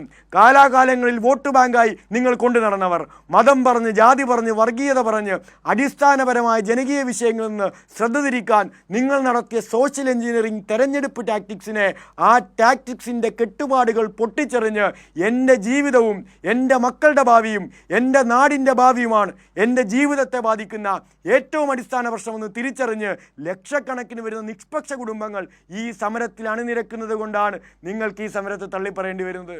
ആ പൊള്ളലാണ് നിങ്ങളെ ഇപ്പോൾ വല്ലാതെ വേദനിപ്പിക്കുന്നത്. ശിവപ്രസാദ് പറഞ്ഞത് അഖിൽ കേട്ടിട്ടുണ്ടാവില്ലേ ശിവപ്രസാദ്? 2 കാര്യങ്ങളാണ് പ്രധാനമായിട്ട് പറഞ്ഞത്. ഒറ്റ കാര്യം കൂടി പറഞ്ഞ് ഞാൻ അവസാനിപ്പിക്കും. ഒറ്റ കാര്യം കൂടി പറഞ്ഞു. ഏതായാലും കേരളത്തിലെ ഗവൺമെൻറ്റിനെ വിമർശിക്കാൻ പല കാര്യങ്ങൾ പറഞ്ഞപ്പോൾ കോവിഡിനെ പറ്റി പറഞ്ഞത് ഒരു അസാമാന്യ ഒരു പ്രതികരണമായി പോയെന്ന് എനിക്ക് തോന്നുകയാണ്. കാരണം കേരളക്കാരനാണ്, മലയാളിയായതിൽ അഭിമാനിക്കുന്ന ആളാണെന്ന് ഞാൻ വിശ്വസിക്കുകയാണ്. എൻ്റെ പ്രിയപ്പെട്ട ആത്മാർത്ഥമായി നെഞ്ചിൽ ഒന്ന് നെഞ്ചിലേക്ക് വെച്ചിട്ട് ഈ TV സ്ക്രീനിൽ നിന്ന് പറഞ്ഞ് രാജ്യത്ത് കോവിഡ് വന്നപ്പോൾ പട്ടിണി കിടന്ന് മനുഷ്യർ മരിക്കാത്ത ഒരേ ഒരു സംസ്ഥാനം ഏതായിരുന്നെങ്കിലേ? കണക്ക് വെച്ച്, രേഖ വെച്ച്, സ്റ്റാറ്റിക്സ് വെച്ച് ഒന്ന് വിശദീകരിക്കാമോ? റെയിൽവേ ട്രാക്കിലൂടെ ആഹാരത്തിന് വേണ്ടി നടന്ന് ആ റെയിൽവേ ട്രാക്കിൽ കുഴഞ്ഞു വീണ മനുഷ്യർ, ഗംഗാ നദി ഉൾപ്പെടെ രാജ്യത്തെ പുരാതനമായ പുണ്യനദികളെന്ന് നിങ്ങൾ വിശേഷിപ്പിക്കുന്ന നദികളിലൂടെ മൃതശരീരങ്ങൾ ഒഴുകി നടന്ന ഇന്ത്യയിൽ ആരായിരുന്നു ഇന്ത്യ ഭരിച്ചിരുന്നത്? പാത്രം കൊട്ടാനും വിളക്ക് കത്തിക്കാനും കോവിഡ് സമയത്ത് പറഞ്ഞ് തൻ്റെ ഉത്തരവാദിത്തത്തിൽ നിന്ന് ഒളിച്ചോടിപ്പോയ പ്രധാനമന്ത്രി അല്ലായിരുന്നു സഖാവ് പിണറായി വിജയൻ. അഭിമാനത്തോടെ പറയുകയാണ്. ആ പിണറായി വിജയൻ കേരളത്തിൻ്റെ മുഖ്യമന്ത്രിയായിരിക്കുമ്പോൾ കോവിഡ് സമയത്ത് ഒരു മനുഷ്യൻ പോലും കേരളത്തിൽ ഓക്സിജൻ കിട്ടാതെയോ ഭക്ഷണം കിട്ടാതെയോ മരിച്ചിട്ടില്ല എന്നത് അഭിമാനമാണ്. അത് എനിക്ക് മാത്രമല്ല, മലയാളി എന്ന നിലയിൽ അഖിലിനും അഭിമാനിക്കാം, ഇന്ത്യയുടെ ഒരു സംസ്ഥാനം അത്ര സുത്യർഹമായൊരു സേവനം കോവിഡ് സമയത്ത് നടത്തിയതിൽ അഖിലിന് വാനോളം അഭിമാനിക്കാം എന്നുകൂടി ഞാൻ കൂട്ടിച്ചേർത്ത് പറയണം. അത് പറയുന്നത് പോവാതിരുന്നാൽ ഒരു പക്ഷേ ഈ ചർച്ച അപൂർണമായി പോകും. യെസ് അത് തന്നെയാണ് അഖിൽ. അതായത് ഈ ശിവപ്രസാദ് പറഞ്ഞതിൻ്റെ രത്നച്ചുരുക്കമായി എടുത്തു പറയാനുള്ളത്, ഒന്ന്, നിങ്ങൾ മോദി സർക്കാർ പ്രശ്നം അഖിലും സമ്മതിക്കുന്നുണ്ടല്ലോ, പ്രവേശന പരീക്ഷയുമായി ബന്ധപ്പെട്ട് ക്രമക്കേടുകളുണ്ട്, വലിയ തരത്തിൽ ക്രമക്കേട് നടന്നു. ഈ പറയുന്ന പോലെ 22 പേരോളം ആത്മഹത്യ ചെയ്തു, 40 ലക്ഷത്തോളം വിദ്യാർത്ഥികൾ വല്ലാത്ത അരക്ഷിതാവസ്ഥയിലായി. അത് അംഗീകരിക്കുന്നുണ്ടല്ലോ അഖിൽ. അങ്ങനെ അംഗീകരിക്കുകയാണെങ്കിൽ ഈ ക്രമക്കേടുകളിൽ അതിന് സർക്കാരിനോടൊപ്പം നിന്ന് സ്തുതിപാടുകയല്ല വേണ്ടത്. ഉത്തരവാദിത്വപ്പെട്ട ഒരു യുവജന സംഘടന എന്ന രീതിയിൽ അതിന് കാരണക്കാരായവരെ കണ്ടെത്താൻ, അതിന് ചോദ്യങ്ങൾ ചോദിക്കുകയാണ് വേണ്ടിയിരുന്നതെന്നാണ് ആദ്യത്തെ പ്രധാന പ്രശ്നം. പിന്നെ രണ്ടാമത്, ഇന്നത്തെ ഈ വലിയ അടിച്ചൊതുക്കലിന് നരനായാട്ടിന് പിന്നിൽ ഇടയാക്കിയത് വളരെ കൃത്യമായി തന്നെ ശിവപ്രസാദ് പറഞ്ഞിട്ടുണ്ട്. നിങ്ങളുടെ കാൽച്ചുവട്ടിലുണ്ടായിരുന്ന, നിങ്ങൾക്ക് കാലാകാലങ്ങളായി വോട്ട് ചെയ്തുകൊണ്ടിരുന്ന ഒരു വലിയ ജനവിഭാഗം കൂടി ഈ പറയുന്ന സമരത്തിൻ്റെ ഭാഗമായി നിന്നു. നേരത്തെ കുറേ സംഘടനകളുടെ പേര് അഖിൽ പറഞ്ഞല്ലോ, അവരോടൊപ്പം ചേരുകയാണ് നിങ്ങൾക്ക് വോട്ട് ചെയ്തെന്നവർ. അത് 29 തെരഞ്ഞെടുപ്പിൽ വലിയ തിരിച്ചടി നിങ്ങൾക്ക് കിട്ടാൻ പോകുന്നു എന്നുള്ളൊരു ബോധ്യത്തിൻ്റെ അടിസ്ഥാനത്തിൽ കൂടിയാണ് ഇന്നത്തെ ആ നരനായിട്ട് നടത്തിയത്. ചോദ്യം വളരെ ലളിതമാണ്. നിങ്ങളായിരുന്നില്ലേ, ഈ യുവാക്കൾ നിങ്ങൾക്കിടയിൽ ഉണ്ടായിരുന്നില്ലേ ഇത്തരത്തിൽ ആത്മഹത്യ ചെയ്ത ആളുകൾ, ആത്മഹത്യ ചെയ്ത കുഞ്ഞുങ്ങൾ, അവരുടെ മാതാപിതാക്കൾ, അവരുടെ കണ്ണീര് കാണാൻ കഴിയുന്നില്ലേ അഖിലേ നിങ്ങൾക്ക്? പ്രശ്നത്തിൻ്റെ മെരിറ്റിനെ ഒന്നും വില കുറച്ച് കണ്ടതുമില്ല. ഞാൻ ആദ്യഘട്ടം മുതൽ തന്നെ പറഞ്ഞു, ഇന്ത്യ മഹാരാജ്യത്ത് നടന്ന നീറ്റ് പരീക്ഷയിൽ ക്രമക്കേടുകൾ ഉണ്ടായിട്ടുണ്ട്. ആ ക്രമക്കേടുകളിൽ വിശദമായ അന്വേഷണം വേണം. അത് BJPയും ആവശ്യപ്പെട്ടിട്ടുണ്ട്. അത് നിങ്ങൾ കൈരളി സംരക്ഷണം ചെയ്യാത്തത് എൻ്റെ തെറ്റല്ല. ഞാൻ ആദ്യഘട്ടം മുതൽ തന്നെ പറയുന്നുണ്ട്, അത്തരത്തിൽ ചില ക്രമക്കേടുകൾ നടന്നിട്ടുണ്ട് എങ്കിൽ അതിനെതിരെ ഉത്തരവാദിത്തപ്പെട്ടവർക്കെതിരെ CBI അന്വേഷണം പ്രഖ്യാപിച്ചിട്ടുണ്ട്. അതിൻ്റെ ഡയറക്ടർ ജനറലിനെ മാറ്റിയിട്ടുണ്ട്. അതിന് തരത്തിലുള്ള നടപടിക്രമങ്ങൾ കേന്ദ്ര സർക്കാരും അതുമായി ബന്ധപ്പെട്ട മന്ത്രാലയവും ഒക്കെ നടപ്പിലാക്കുന്നുണ്ട്. നേരത്തെ ശിവപ്രസാദ് പറഞ്ഞത്, ഞാൻ ശിവപ്രസാദിനോടൊരു തർക്കത്തിനില്ല. കാരണം ശിവപ്രസാദ് 2025 അവസാനത്തോടു കൂടിയാണ് സഭയുടെ സംസ്ഥാന അധ്യക്ഷനായി എത്തുന്നത്. കഴിഞ്ഞ 10 വർഷക്കാലം 2016 മുതൽ കേരളത്തിൽ ഒരു സർക്കാരുണ്ട്. ഈ കാലയളവിലൊക്കെ വലിയ സമരം നയിച്ചു എന്നതാണ് ശിവപ്രസാദ് നേരത്തെ അവകാശവാദമായി പറയുന്നത്. ഞാൻ ചോദിക്കുന്ന ഒരു ചോദ്യം, നിങ്ങൾ CJPക്ക് പുറകിൽ പോയി അണിനിരക്കില്ല, അവർക്കൊപ്പം നിൽക്കുകയൊക്കെ ചെയ്തോ? പക്ഷേ ഞാൻ ചോദിക്കുന്നത്, അരാഷ്ട്രവാദികളായി ഒരു ക്യാമ്പസിനകത്തേക്കും രാഷ്ട്രീയം പറയാതെ വ്യക്തി താല്പര്യപരമായി ചില മുദ്രാവാക്യങ്ങളുടെ അടിസ്ഥാനത്തിൽ ചില ബോധപൂർവമായ കേന്ദ്രങ്ങളിൽ നിന്നും നടപ്പിലാക്കി വിടുന്ന ചില പദ്ധതികളുടെ അടിസ്ഥാനത്തിൽ നടപ്പിലാക്കുന്ന ചില സമരങ്ങളെ ഇടതുപക്ഷ വിദ്യാർത്ഥി സംഘടന എന്ന നിലക്ക് SFI പിന്തുണയ്ക്കുന്നുണ്ടോ എന്നതാണ് എൻ്റെ ചോദ്യമായി ഞാൻ ഉന്നയിച്ചത്. കാരണം ഒരു സമരം നടത്തുമ്പോൾ ശിവപ്രസാദും സമരം നടത്തിയിട്ടുണ്ട്. നേരത്തെ പറഞ്ഞതുപോലെ ഗവർണർക്കെതിരെയൊക്കെ സമരം നടത്തിയിട്ടുണ്ട്. അതൊരു കൊടിയുണ്ട്, അതിനൊരു മുദ്രാവാക്യമുണ്ട്, അതിന് അംഗീകൃതമായ ഒരു സംഘടനയുടെ രൂപമുണ്ട്.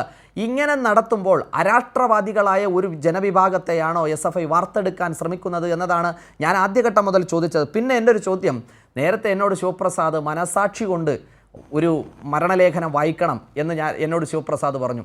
ഞാൻ ആലപ്പുഴ ജില്ലക്കാരനായ ഹരിപ്പാട്ടുകാരനായ ശിവപ്രസാദിനോട് ചോദിക്കുന്നുണ്ട്, സ്വന്തം നാട്ടിൽ ഒരു വിദ്യാർത്ഥി ഈ ഉസ്ബെക്കിസ്ഥാനിലെ ഒരു പഠനത്തിലേക്ക് പോയി മരണപ്പെട്ടിട്ടുണ്ട്. ഒന്ന് ശിവപ്രസാദ് ആ വീട്ടിലേക്ക് പോയോ? ആ മന്ത്രിമാർ പോയോ? ഈ മന്ത്രിമാർ പോയോ? ഈ മരണപ്പെട്ടവരുടെ വീട്ടിലേക്ക് പോയോ എന്നൊക്കെ ശിവപ്രസാദ് ചോദിച്ചതുണ്ട്.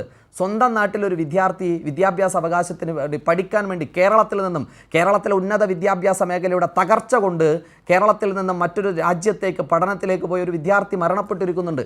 ശിവപ്രസാദ് ഒന്ന് മനസ്സിരുത്തി ആ അമ്മയുടെയും അച്ഛൻ്റെയും ആ കുടുംബത്തിൻ്റെയും ഒക്കെ വേദന ഒന്ന് മനസ്സിലാക്കണം.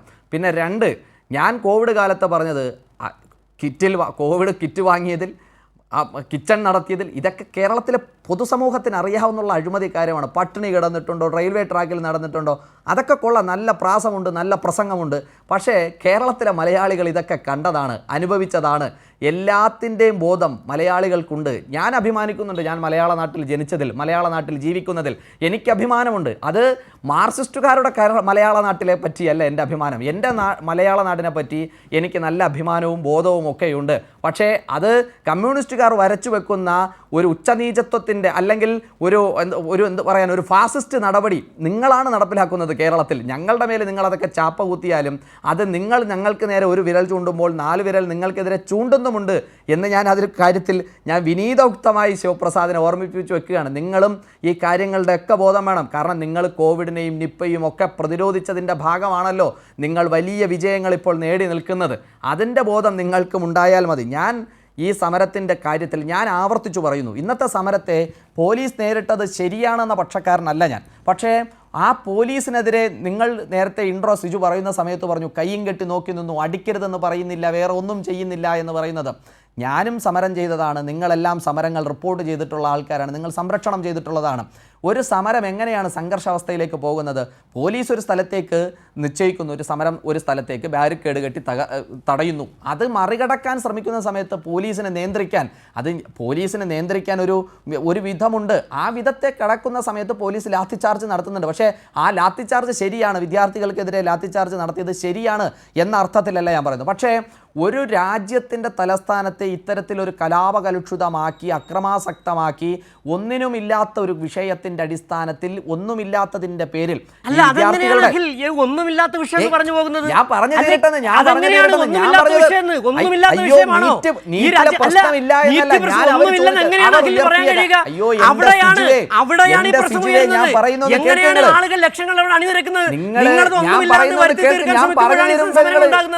അയ്യോ ഞാൻ പറഞ്ഞോട്ടെ എൻ്റെ സിജുവേ, ഞാൻ പറഞ്ഞത് ഒന്നുമില്ലാത്ത വിഷയമെന്ന് പറഞ്ഞാൽ നീറ്റ് പരീക്ഷയുടെ വിഷയമില്ല എന്നല്ല. ഞാൻ ചോദിക്കുന്നത് ഒരു വിഷയം ഉയർത്തി മന്ത്രി രാജിവെക്കണമെന്ന് പറഞ്ഞ് കഴിഞ്ഞ കാലഘട്ടത്തിൽ കേരളത്തിലെ സർവകലാശാലകളിലെ പ്രശ്നങ്ങളിൽ ഞാനടക്കമുള്ള ആൾക്കാരെല്ലാം തന്നെ ഉന്നത വിദ്യാഭ്യാസ മന്ത്രി രാജിവെക്കണമെന്ന് പറഞ്ഞു.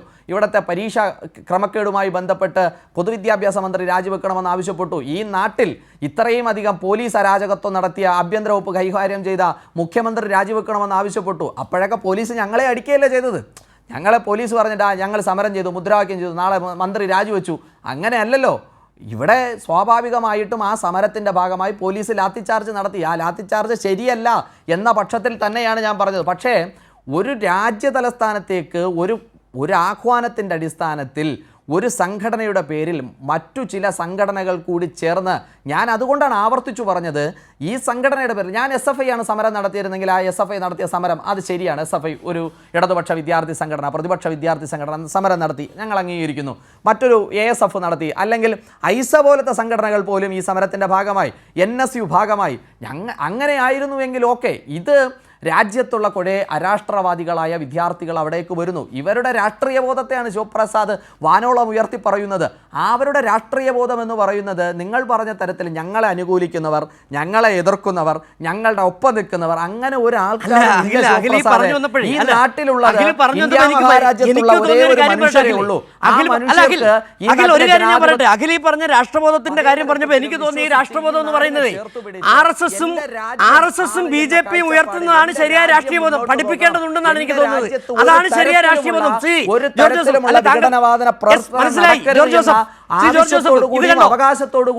മനസ്സിലായി. അല്ല, താങ്കൾ അഖിൽ പറഞ്ഞവൻ കേട്ടത് മനസ്സിലായി. അഖിൽ ശ്രീ ജോർജ് ജോസഫ് കണ്ടോ, ഈ ചർച്ചയിൽ ഉടനീളം അഖിൽ പറഞ്ഞു വെക്കാൻ ശ്രമിക്കുന്നത്, എങ്ങനെയാണ് ട്വിസ്റ്റ് ചെയ്യാൻ ശ്രമിക്കുന്നതാണ് ഈ വിഷയം.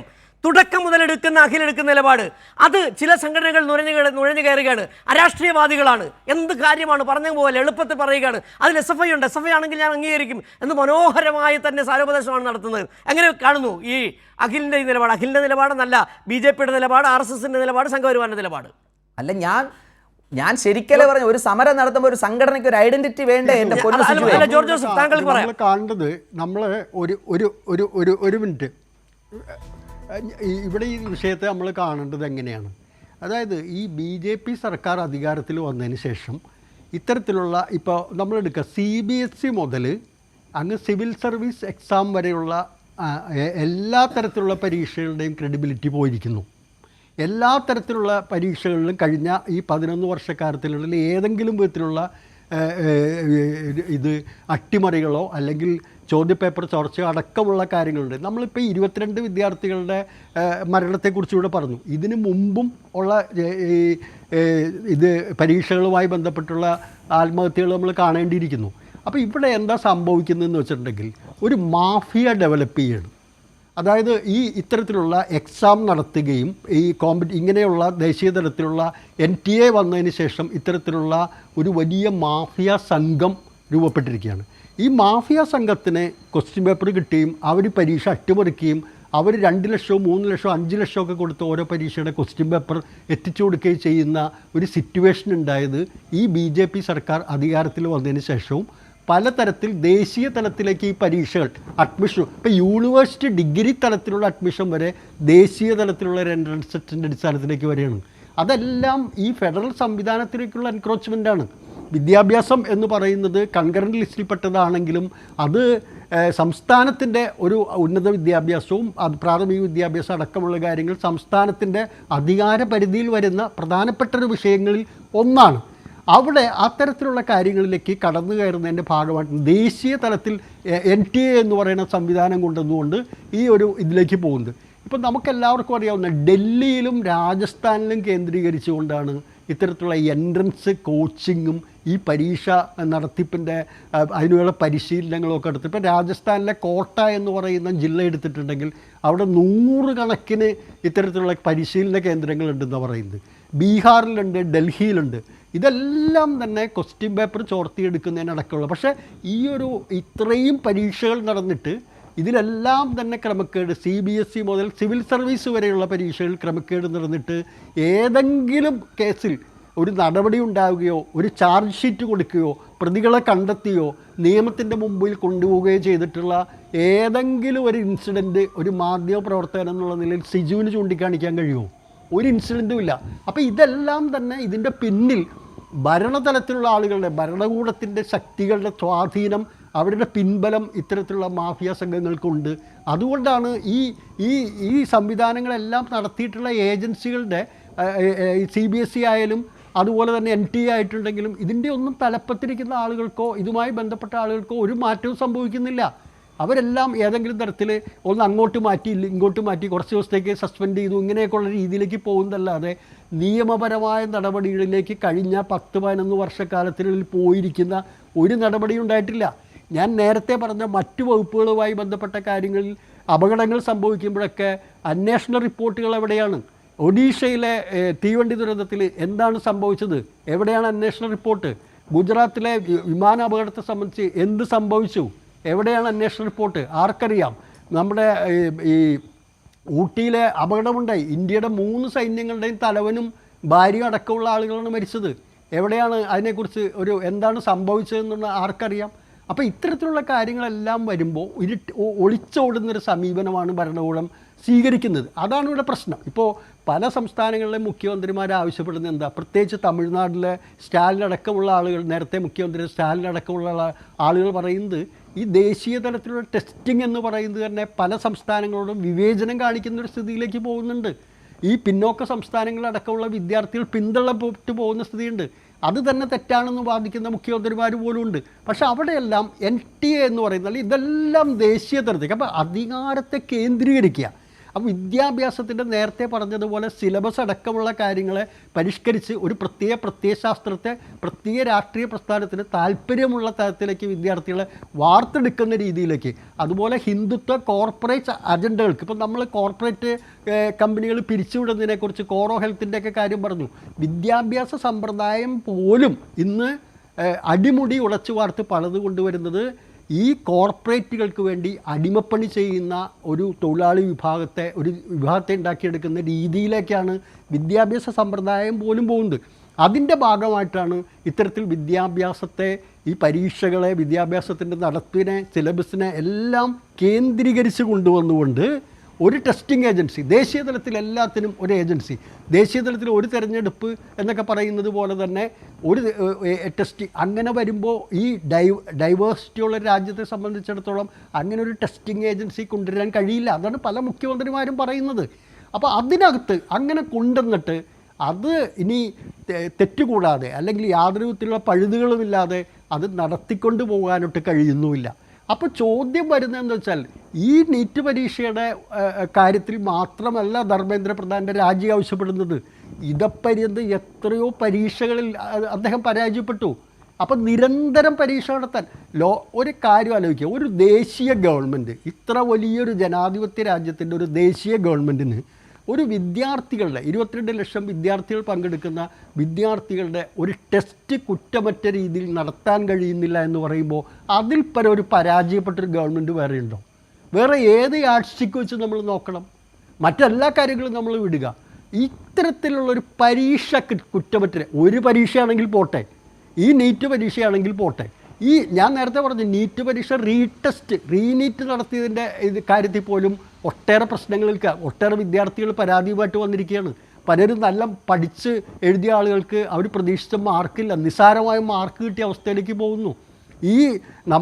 ഈ പരീക്ഷാ റിസൾട്ട് വന്നതിന് ശേഷം തന്നെ ആത്മഹത്യക്ക് ശ്രമിച്ച, കേരളത്തിലടക്കം ആത്മഹത്യക്ക് ശ്രമിച്ച സംഭവങ്ങൾ നമ്മുടെ മുന്നിലുണ്ട്. അപ്പോൾ ഇതെല്ലാം വിദ്യാർത്ഥികളെ ഇത്ര വലിയൊരു കുഴപ്പത്തിലേക്ക്, അവരെ കുടുംബങ്ങളെ സമ്മർദ്ദത്തിലേക്ക് ആഴ്ത്തിവിടുന്ന ഒരു മാഫിയ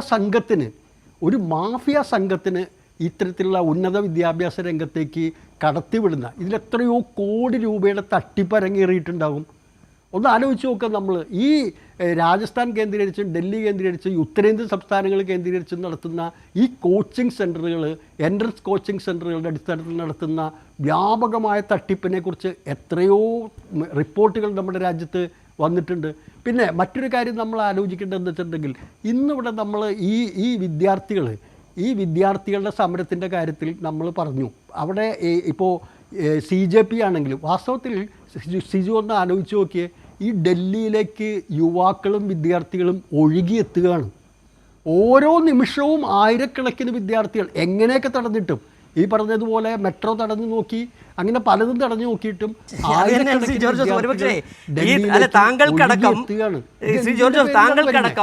താങ്കൾക്കടക്കം ഇവിടെ ഇരിക്കുന്ന ശിവപ്രസാദ് അല്ല, കേരളത്തിലെ മാധ്യമപ്രവർത്തകർക്കടക്കം എല്ലാവർക്കും കൃത്യമായി ബോധ്യപ്പെടുന്നുണ്ട്. അവിടെ ഓരോ ദിവസവും ഓരോ മിനിറ്റിലും അനേകായിരങ്ങൾ ലക്ഷക്കണക്കിന് യുവാക്കളോട് എത്തിച്ചേർന്നുകൊണ്ടിരിക്കും. ഇപ്പോൾ അഖിൽ പറയുകയാണെങ്കിൽ അതിൽ ചാപ്പകുത്ത് വിടേണ്ട, ആ രാഷ്ട്രീയവാദി ആരാണ്, രാഷ്ട്രീയവാദി ആരാണെന്നുള്ള ചാപ്പകുത്ത് വിടേണ്ട, അതിൻ്റെ ആ ചാപ്പകുത്തലിൻ്റെ സോൾ ടെൻഡർ എടുത്തിരിക്കുന്നത് ഇവിടുത്തെ സംഘപരിവാറാണെന്നാണ് ഇപ്പോൾ അഖിൽ. ശിവപ്രസാദ്, നേരത്തെ അഖിൽ ഈ ഇടവേളയ്ക്ക് മുമ്പ് പറഞ്ഞു വെച്ചൊരു കാര്യമുണ്ട്, സമരം നടത്തുന്നത് നിങ്ങൾ SFI ആണെങ്കിൽ SFI ആണെങ്കിൽ നടത്തിക്കോളൂ, പക്ഷെ എന്തിനാണ് ഈ അരാഷ്ട്രീയവാദികൾ കൊണ്ടുവരുന്നത്? അരാഷ്ട്രീയവാദികൾ ഇങ്ങനെ സമരം നടത്തുന്നത് ശരിയാണോ ശിവപ്രസാദേ?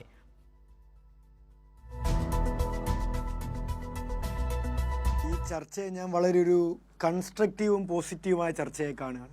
ഇപ്പോൾ കൈരളിയുടെ ഒരു വേദി ഇത്തരം പോസിറ്റീവായ ഒരു ചർച്ച നടന്നതിൽ എനിക്ക് സന്തോഷമുണ്ട്. കാരണം അഖിലിൻ്റെ ചർച്ച മൂന്നാമത്തെ റൗണ്ടിലേക്ക് എത്തുമ്പോൾ 3 പ്രധാനപ്പെട്ട മാറ്റങ്ങൾ അഖിലിൻ്റെ വാദഗതിയിൽ ഉണ്ടാകുന്നത് നിങ്ങൾക്ക് ശ്രദ്ധിക്കാൻ കഴിയും. ഒന്ന്, പോലീസിൻ്റെ ഇന്നത്തെ അക്രമം അത്ര ശരിയായില്ല എന്ന് അഖിൽ തന്നെ അഭിപ്രായപ്പെടുന്നുണ്ട്. രണ്ടാമത്തെ കാര്യം, നീറ്റ് പരീക്ഷയിൽ ചില ക്രമക്കേടുകൾ നടന്നിട്ടുണ്ട് എന്ന് അഖിൽ സമ്മതിക്കുന്നുണ്ട്. മൂന്നാമത്തതാണ് പ്രധാനപ്പെട്ട നിരീക്ഷണം. കേരളത്തിലെ ജനങ്ങൾ കൈരളിയിൽ കൂടെ കാണേണ്ട പ്രധാനപ്പെട്ട കാരണം, തീവ്രവാദികളിൽ നിന്ന് സമരം ചെയ്തവർ അരാഷ്ട്രീയവാദികളിലേക്ക് ഗണം മാറ്റപ്പെട്ടിട്ടുണ്ട്. അപ്പോൾ ഈ 3 പ്രധാനപ്പെട്ട വസ്തുതകൾ ഈ ചർച്ചയുടെ ഒരു ഔട്ട്കമായി നമുക്ക് കാണാം. അപ്പോൾ നീറ്റ് പരീക്ഷ അട്ടിമറിക്കപ്പെട്ടു, പോലീസ് അക്രമം ശരിയായില്ല, തീവ്രവാദികളിൽ നിന്ന് അരാഷ്ട്രീയവാദികളായി സമരം ചെയ്തവരുടെ ഭാവം മാറിയിട്ടുണ്ട്. ഞാൻ 2 പേരുകൾ പറയാം, അഖിലിന് അത്ര സുപരിചിതമാണോ എന്ന് എനിക്ക് അറിഞ്ഞുകൂടാ. ഒന്ന് സാർത്ഥക്, മറ്റൊന്ന് വേദാന്ത്. ഈ 2 പേരുകൾ നമ്മൾ കേട്ടത് ഈ നീറ്റ് പരീക്ഷ അട്ടിമറി രാജ്യത്ത് പുറത്തേക്ക് വന്ന ശേഷമാണ്. എന്താ ഈ 2 പേരുകളുടെ പ്രത്യേകത? ഇതിലൊരു വിദ്യാർത്ഥി രാജ്യത്ത് നീറ്റ് പരീക്ഷ പ്ലസ് ടു പരീക്ഷ റിസൾട്ട് വന്ന ശേഷം തൻ്റെ ഫിസിക്സിൻ്റെ മാർക്ക് താൻ പ്രതീക്ഷിച്ചതുപോലെ അല്ല വന്നത് എന്ന് കണ്ടെത്തി ആ പരീക്ഷാ പേപ്പർ വീണ്ടും കാണണമെന്ന് പരാതി കൊടുത്ത്, ആ പരാതി കൊടുത്തതിൻ്റെ അടിസ്ഥാനത്തിൽ പരീക്ഷാ പേപ്പർ കൊടുക്കാതിരുന്ന് വലിയ മാധ്യമ റെവലേഷൻ ഉണ്ടായ ശേഷം ആ പരീക്ഷാ പേപ്പർ കിട്ടുമ്പോൾ തൻ്റേതല്ലാത്ത പരീക്ഷാ പേപ്പറാണ് തനിക്ക് കിട്ടിയത്, ആൻസർ പേപ്പറാണ് തനിക്ക് കിട്ടിയതെന്ന് സധൈര്യം ഇന്ത്യയോട് വിളിച്ചു പറഞ്ഞ് ഇതിൽ ക്രമക്കേട് നടന്നിരിക്കുന്നു, OSMൽ ക്രമക്കേട് നടന്നിരിക്കുന്നു എന്ന് രാജ്യത്തോട് വിളിച്ചു പറഞ്ഞ ഒരു 12ാം ക്ലാസ്സുകാരൻ. മറ്റൊരു 12ാം ക്ലാസ്സുകാരൻ നീറ്റ് പരീക്ഷയ്ക്ക് ഓൺലൈൻ ടെൻഡറിലൂടെ സോഫ്റ്റ്വെയർ പാർട്ട്ണറെ കണ്ടെത്തുന്നതിൽ ആ പാർട്ട്ണറെ കണ്ടെത്തുന്നതിന് വേണ്ടുന്ന മാനദണ്ഡം മുൻനിശ്ചയിച്ചു നിന്ന് മാറ്റി TCS പോലെ പരിചയസമ്പത്തുള്ള കമ്പനികളെ മാറ്റി കോംന്റ് പോലെ മുൻപ് കരിമ്പട്ടികയിൽ പെടുത്തിയിട്ടുള്ള കമ്പനിയെ തെരഞ്ഞുപിടിച്ചു കൊടുത്തതിന് പിന്നിൽ അഴിമതി പാർലമെൻ്ററി സമിതിക്ക് മുന്നിൽ പോയി മൊഴി കൊടുത്തൊരു വിദ്യാർത്ഥിയാണ്. ഈ 2 വിദ്യാർത്ഥികൾ ഇന്ത്യയുടെ മക്കളാണ്, ഇന്ത്യയുടെ സന്തതികളാണ്. അവർക്ക് രാഷ്ട്രീയ പിൻബലമോ രാഷ്ട്രീയ പ്രസ്ഥാനത്തിൽ മെമ്പർഷിപ്പോ ഇല്ല. ഇവരെ അരാഷ്ട്രീയവാദി എന്നതിൽ വിളിക്കോ? ഇതുപോലെ പ്രതികരിച്ച ഒട്ടനേകം വിദ്യാർത്ഥികളില്ലേ, അവരെയെല്ലാം അരാഷ്ട്രീയവാദി എന്ന് വിളിക്കോ? വിളിച്ചു കേട്ടോ. അഖിലിപ്പോൾ ഈ ചർച്ചയ്ക്കകത്ത് പറഞ്ഞ് ഞങ്ങൾ തീവ്രവാദി ഒന്നും ചാപ്പ കുത്തുന്നില്ല. ഈ 2 പ്ലസ് ടു വിദ്യാർത്ഥികൾ അവർക്ക് വോട്ട് ചെയ്യാനുള്ള പ്രായമായില്ലെന്ന് ആലോചിക്കണം കേട്ടോ. അഖിലേ, വോട്ട് ചെയ്യാനുള്ള പ്രായമാകാത്ത ഈ പ്ലസ് ടു വിദ്യാർത്ഥികളായ ഈ കുഞ്ഞുങ്ങളെ രാജ്യത്തെ സംഘപരിവാറിൻ്റെ നവമാധ്യമ ഹാൻഡിലുകൾ പറഞ്ഞത് ഇവർ പാകിസ്ഥാൻ ഏജൻറ്റുകളാണെന്നാണ്. ഒരു മാപ്പപേക്ഷ രാജ്യത്തെ BJP ഈ സൈബർ ഹാൻഡിലുകൾക്ക് വേണ്ടി രാജ്യത്തോട് പറഞ്ഞോ? പ്ലസ് ടു വിദ്യാർത്ഥികളാണ് വിളിച്ചത്. ഇതേ മാതൃകയിലല്ലേ CJP സമരത്തെ നിങ്ങൾ കളിയാക്കുന്നത്, അപഹസിക്കുന്നത്? അരാഷ്ട്രീയവാദമാണ് നിങ്ങൾ കുത്താൻ പോകുന്ന ചാപ്പയെങ്കിൽ ആരാണ് സാർ അരാഷ്ട്രീയവാദികൾ? രാജ്യത്തെ ജനാധിപത്യത്തെ വിഴുങ്ങുന്ന നിങ്ങളല്ലേ ഏറ്റവും വലിയ രാഷ്ട്രീയവാദികൾ? രാജ്യത്ത് നിങ്ങൾക്കെതിരായ വരുന്ന വിമർശനങ്ങളെ മതത്തിൻ്റെ പേരിൽ, വർഗീയതയുടെ പേരിൽ മറച്ചു പിടിക്കാൻ ശ്രമിക്കുന്ന നിങ്ങളല്ലേ രാഷ്ട്രീയവാദികൾ? രാഷ്ട്രീയ വിഷയങ്ങളിൽ ചർച്ചയില്ലാതെ രാഷ്ട്രീയ വിഷയങ്ങളോട് മുഖം തിരിക്കുന്ന ജനാധിപത്യ പ്രതികരണങ്ങളെ ചെവിക്കൊള്ളാത്ത നിങ്ങളല്ലേ രാഷ്ട്രീയവാദികൾ? CJPക്കാരാണോ രാഷ്ട്രീയവാദികൾ?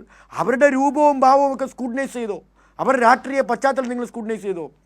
ഞങ്ങൾ CJPയെ കാണുന്നത് ഞാൻ വ്യക്തമാക്കി. CJPയെ ഞങ്ങൾ കാണുന്നത് രാജ്യത്തുയർന്നു വരുന്ന അസംതൃപ്തിയുടെ പ്രതിഫലനമായിട്ടാണ്. അവർക്ക് രാഷ്ട്രീയ രൂപം ഉണ്ടായിരിക്കില്ല, അവർക്ക് നിങ്ങൾ പറയുന്ന സംഘടിതമായ രൂപം ഉണ്ടാവില്ല, അവർക്ക് സംഘടിതമായ സ്ട്രക്ചർ ഉണ്ടാവില്ല.